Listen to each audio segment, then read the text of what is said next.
नमस्कार दोस्तों। आज हम आप लोगों के लिए क्वेश्चन पेपर लेके आए हैं। तो चलिए हल करते हैं, देखते हैं कि किसका कितना सही होता है। आप लोग कमेंट करके कमेंट बॉक्स में बताइएगा। तो पहला क्वेश्चन दिया, भारत और पाकिस्तान के बीच कितनी पार सीमा ट्रेनें चलती हैं। यानी कि आप पूछ रहे हैं कि भारत और पाकिस्तान के बीच में कितनी ट्रेनें चलती हैं। तो यहाँ हमारा आंसर हो जाएगा 2 ट्रेनें चलती हैं। अब अगला क्वेश्चन है क्वेश्चन नंबर 2, हाल ही में एक वैश्विक डाटा चोरी अपराध में किस कंपनी का नाम आया था। तो हमारा हो जाएगा कैम्ब्रिज एनालिटिका नामक एक कंपनी है जो वैश्विक डेटा चोरी अपराध में इसका नाम आया था। क्वेश्चन नंबर 3 है, दिया गया है 15वीं रूस भारत चीन त्रिपक्षीय विदेश मंत्रियों की बैठक में दिसंबर 2017 में यह बैठक कहाँ हुई थी। यानी कि भारत, रूस और चीन तीनों पक्षों की विदेश मंत्रियों की बैठक दिसंबर 2017 में कहाँ आयोजित की गई थी। और यह बैठक 15वीं बैठक थी। तो यह नई दिल्ली में आयोजित की गई थी। कहाँ की गई थी? नई दिल्ली में आयोजित की गई थी। क्वेश्चन नंबर 4 में देखते हैं, दिया गया है भारत में ब्रिटिश शासन का बड़े पैमाने पर विस्तार सहायक संधियों के माध्यम से हुआ, जो कि किस गवर्नर जनरल के शासनकाल में शुरू हुआ था। तो इसका आंसर हो जाएगा आपका लॉर्ड वेलेजली। क्या हो जाएगा? Lord Wellesley. क्वेश्चन नंबर अगला देखते हैं, तो हमारा क्या हो जाएगा? Lord Wellesley. अगला क्वेश्चन हमारा है क्वेश्चन नंबर 5, गुरु गोविंद सिंह जी की मृत्यु के बाद गुरु की संस्था समाप्त हो गई और सिखों का नेतृत्व उनके विश्वसनीय शिष्य को सौंप दिया गया। तो उस शिष्य का नाम यहाँ पूछा गया है। तो उस शिष्य का नाम था बंदा बहादुर। ऑप्शन नंबर बी सही हो जाएगा। क्वेश्चन नंबर 6 पे आते हैं। पूछा गया है कि पाकिस्तान नाम सबसे पहले किसके द्वारा गढ़ा गया या किसके द्वारा दिया गया। तो पाकिस्तान नाम सबसे पहले चौधरी रहमत अली के द्वारा दिया गया। हमारा कौन सा? सी वाला सही हो जाएगा। अगला क्वेश्चन पूछा है, रविन्द्रनाथ टैगोर ने अपनी नाइटहुड की उपाधि, रविन्द्रनाथ टैगोर जो है इन्होंने नाइटहुड की उपाधि धारण की थी। यह अपनी नाइटहुड की उपाधि किसके विरोध में छोड़ दिए थे। तो आपका हो जाएगा इसमें जलियांवाला बाग नरसंहार के विरोध में यह छोड़ दिए थे। क्वेश्चन नंबर 8 पे आ जाते हैं। पूछा गया है, गोदावरी नदी का उद्गम स्थल किस राज्य में है। तो गोदावरी नदी का उद्गम स्थल हमारा महाराष्ट्र में है। कहाँ है? महाराष्ट्र में। अगला क्वेश्चन देखते हैं। पूछा गया है क्वेश्चन नंबर 9 पूछा गया है कि भारत की सबसे बड़ी मीठे पानी की झील कौन सी है।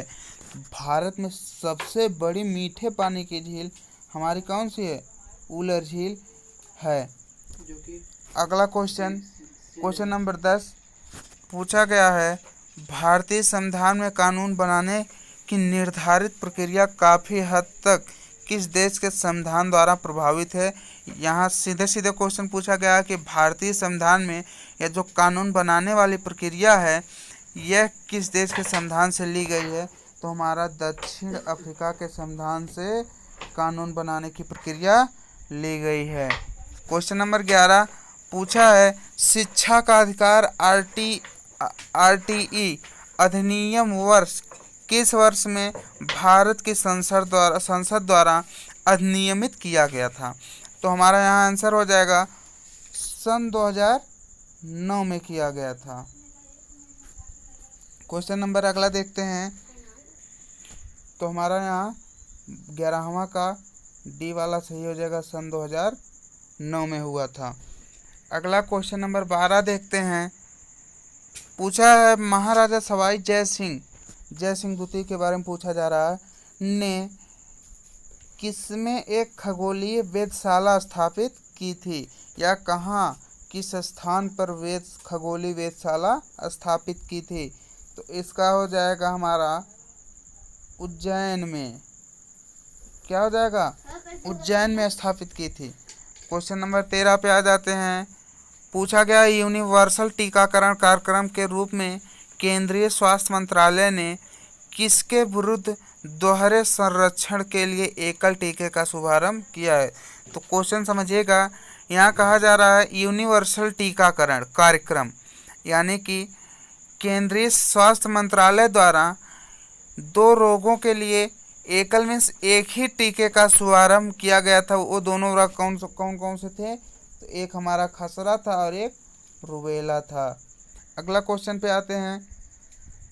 क्वेश्चन नंबर 14 पूछा गया था, 2011 की जनगणना के अनुसार उत्तर प्रदेश के किस जिले की जनसंख्या सबसे अधिक थी या सबसे ज़्यादा थी? तो हमारा इलाहाबाद की जनसंख्या सबसे अधिक या सबसे ज़्यादा थी। अब आगे देखते हैं क्वेश्चन नंबर 15 पे। 15 का पूछा गया है, निम्नलिखित में से किस रियासत ने 1947 में पाकिस्तान में मिलने की घोषणा की थी, लेकिन बाद में जनमत संग्रह के बाद इसे भारत में शामिल होने के लिए मजबूर होना पड़ा था? तो यहाँ हमारा आंसर हो जाएगा, हमारा यहाँ बी वाला आंसर है, जूनागढ़। अगला क्वेश्चन देखिए क्या दिया गया है, निम्नलिखित भारतीय राज्यों में से किस में से कर्क रेखा नहीं गुजरती? यानी कि भारत के किस राज्य या कौन सा ऐसा राज्य है जहाँ से कर्क रेखा नहीं गुजरती है? तो हमारा हो जाएगा उत्तर प्रदेश। यहाँ से हमारी कर्क रेखा नहीं गुजरती है, बाकी तीनों राज्यों से गुजरती है। तो उत्तर प्रदेश से हमारी मानक समय तिथि रेखा गुजरती है। कौन सी तिथि रेखा? जो कि इलाहाबाद के नैनी से गुजरती है। अगला क्वेश्चन आ जाते हैं क्वेश्चन नंबर 17 पे। तो 17 दिया गया है, निम्नलिखित भारतीय राज्यों में से किस राज्य में द्विसदन विधानमंडल नहीं है? तो हमारा यह सी वाला हो जाएगा, तमिलनाडु में हमारा विधानमंडल या द्विसदन विधानमंडल नहीं है। क्वेश्चन नंबर 18 पे आ जाते हैं। दिया गया है, भारत के संविधान सभा के संघ समिति के अध्यक्ष कौन थे? तो हमारा यहाँ आंसर हो जाएगा, भारत की संविधान सभा के संघ समिति के अध्यक्ष थे जवाहरलाल नेहरू। आगे है क्वेश्चन नंबर 19 में पूछा गया है, प्राचीन गणित पुस्तक, जो हमारी पुरानी गणित पुस्तक है जिसका नाम है गणित सार संग्रह, यह किसके द्वारा लिखी गई है? तो यह पुस्तक हमारी लिखी गई है महावीराचार्य। क्वेश्चन नंबर 20 पे आ जाते हैं। 20 में पूछा गया है, किसने एक अंग्रेजी पुस्तक अनलैसिंग इंडिया लिखी है, जो बताती है कि भारत 25 से 30 वर्ष में महाशक्ति कैसे बन सकता है? तो यह पुस्तक लिखे हैं वीरप्पा मोइली ने कौन सी पुस्तक लिखी है? अनलैसिंग इंडिया, जो कि अपने पुस्तक में बताते हैं यह कि भारत 25 से 30 वर्ष में महाशक्ति कैसे बन सकता है। आगे आ जाते हैं क्वेश्चन नंबर 21 पे। दिया गया है, दिसंबर 2016 में भारतीय रेल ने आनंद विहार और किसके बीच पहली हमसफर श्रेणी के ट्रेन की शुरुआत की थी? तो यहाँ हमारा हो जाएगा गोरखपुर। अब गोरखपुर किसके लिए प्रसिद्ध है? यहाँ का प्लेटफार्म सबसे लंबा 1.2 किलोमीटर के लगभग में है। विश्व का सबसे लंबा प्लेटफार्म यहीं पे है, या रेलवे स्टेशन यहीं पे है। अगला क्वेश्चन नंबर 22 पे आ जाते हैं। प्रसिद्ध सूफी संत शेख सलीम चिश्ती की दरगाह उत्तर प्रदेश में किस जिले में स्थित है? तो फतेहपुर सीकरी में संत शेख सलीम चिश्ती की दरगाह स्थित है। क्वेश्चन नंबर 23 पे आ जाते हैं। दिया गया हिमालय का तीसरा सबसे बड़ा शिखर कौन सा है? तो हिमालय का सबसे बड़ा तीसरा शिखर माउंट कंचनजंगा है। माउंट कंचनजंगा है। अगला क्वेश्चन नंबर 24 पे आते हैं। उत्तर प्रदेश का राजकीय फूल उत्तर प्रदेश का राजकीय फूल कौन सा है? तो गुलाब तो है नहीं, गुलाब तो है नहीं, गेंदा है नहीं, चमेली है नहीं, बचता हमारा पलाश। तो हमारे उत्तर प्रदेश का राजकीय फूल पलाश है। राजकीय पक्षी क्रॉन्च या सारस है। आगे क्वेश्चन नंबर 25 को देखते हैं। मनुष्यों में पित्त का उत्पादन किस अंग में होता है? तो पित्त का उत्पादन हमारा जिगर में होता है। आगे क्वेश्चन नंबर 26 देखते हैं कि राष्ट्रीय मानवाधिकार आयोग भारत में कब या किस वर्ष स्थापित किया गया?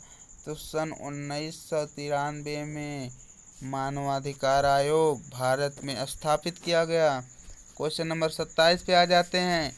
निम्नलिखित रोगों में से कौन सा रोग फफूंद, जिसे हम फंगस कहते हैं, के कारण होता है? तो हमारा दांत जो होता है फफूंद या फंगस के कारण होता है। दिल का दौरा फंगस के द्वारा होगा नहीं। पित्ताशय की पथरी होगी नहीं। तुंडिका शोथ ये इसे ट्रांसिल कहते हैं, जो कि हमारे गले का रोग है। ट्रांसिल कहाँ होता है? गले में होता है।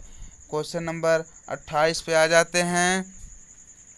दिया गया है किस भारतीय राज्य ने 2016-17 में भारत में उत्पादित चीनी का 1/3 से अधिक चीनी उत्पादन किया है? तो हमारा इस क्वेश्चन का आंसर हो जाएगा उत्तर प्रदेश। 2016-17 में भारत का सर्वाधिक चीनी उत्पादक राज्य कौन सा है? उत्तर प्रदेश है। क्वेश्चन नंबर 29 पे आ जाते हैं। पूछा गया है भारत के संविधान के मूल दस्तावेज को किसके हाथ द्वारा लिखा गया था? तो प्रेम बिहारी नारायण रायजादा द्वारा क्या किया गया था? लिखा गया था। जब इनको लिखने के लिए कहा गया तो वे फ्री में लिखने के लिए तैयार हुए, लेकिन इन्होंने अपना एक प्रस्ताव रखा संविधान समिति के सामने। इन्होंने कहा कि मैं तो संविधान लिखूंगा, लेकिन हमारी एक शर्त है। और जब लोगों ने पूछा आपकी क्या शर्त है, तो इन्होंने कहा कि संविधान के हर पृष्ठ पर मेरा नाम सबसे नीचे लिखा जाएगा। तो सबने यह मंजूरी दे दी कि आपका नाम सबसे नीचे लिखा जाएगा। कई बार परीक्षाओं में क्वेश्चन पूछता है कि संविधान के पन्नों को किस धातु के चादर से ढका गया है सुरक्षित रखने के लिए? तो हमारा हो जाएगा प्लेटिनम धातु होती है, जो संविधान के पन्नों पर लिपटा कर रखा गया है। आगे है क्वेश्चन नंबर 30। विटामिन B7 का रासायनिक नाम क्या है? विटामिन B7 का रासायनिक नाम है बायोटिन। आगे क्वेश्चन देखते हैं। हॉकी के दिग्गज मेजर ध्यानचंद का जन्म कहाँ हुआ था? तो मेजर ध्यानचंद जी का जन्म उत्तर प्रदेश के इलाहाबाद जिले में हुआ था। क्वेश्चन नंबर 32 पे आ जाते हैं। मुंशी प्रेमचंद्र जी का जन्म कहाँ हुआ था? तो मुंशी प्रेमचंद्र जी का जन्म वाराणसी में हुआ था। आगे क्वेश्चन देखते हैं कि निम्नलिखित में से कौन सा उत्तर प्रदेश का सबसे पुराना विश्वविद्यालय है?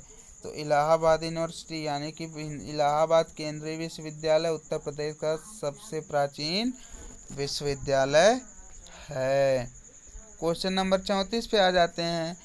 उत्तर प्रदेश के किस शहर को पूर्व का ग्रास के नाम से जाना जाता है या पूर्व का ग्रास कहा जाता है? तो कन्नौज। आंसर हो जाएगा डी वाला, कन्नौज। क्वेश्चन नंबर 35 पूछा है, किस पड़ोसी देश को land of the thunder dragon कहा जाता है? तो भूटान को। किसको कहा जाता है? ऑप्शन नंबर डी, भूटान को।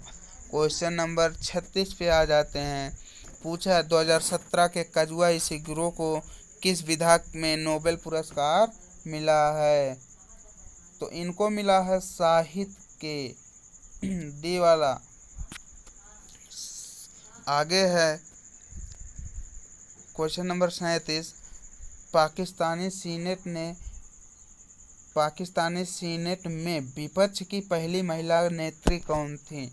तो शेरी रहमान हमारी क्या थी? पहली महिला नेत्री थी। सी वाला सही हो जाएगा। क्वेश्चन नंबर 38 पे आ जाते हैं। पूछा गया है सीकर तकनीक के साथ भारत की क्रूज मिसाइल कौन सी है? तो सीकर की तकनीक के साथ भारत की क्रूज मिसाइल ब्रह्मोस है। तो दोस्तों, अगर वीडियो अच्छा लगा हो तो लाइक शेयर कमेंट करना ना भूलें तथा हमारी चैनल को सब्सक्राइब करिएगा ज़रूर और बेल आइकन को ज़रूर दबाइएगा। तो यह जो क्वेश्चन हमने कराया है यह आगामी परीक्षाओं के लिए अति महत्वपूर्ण क्वेश्चन है, जो कि UP jail warden, UP police 52,000 वाली जो आने वाली है, या अन्य परीक्षाओं में यूपी जेल वार्डन का जैसे हो गया, इन सब में बहुत ही लाभकारी होगी। तो आगे नए वीडियो में मिलेंगे। नमस्कार, तब तक के लिए नमस्कार।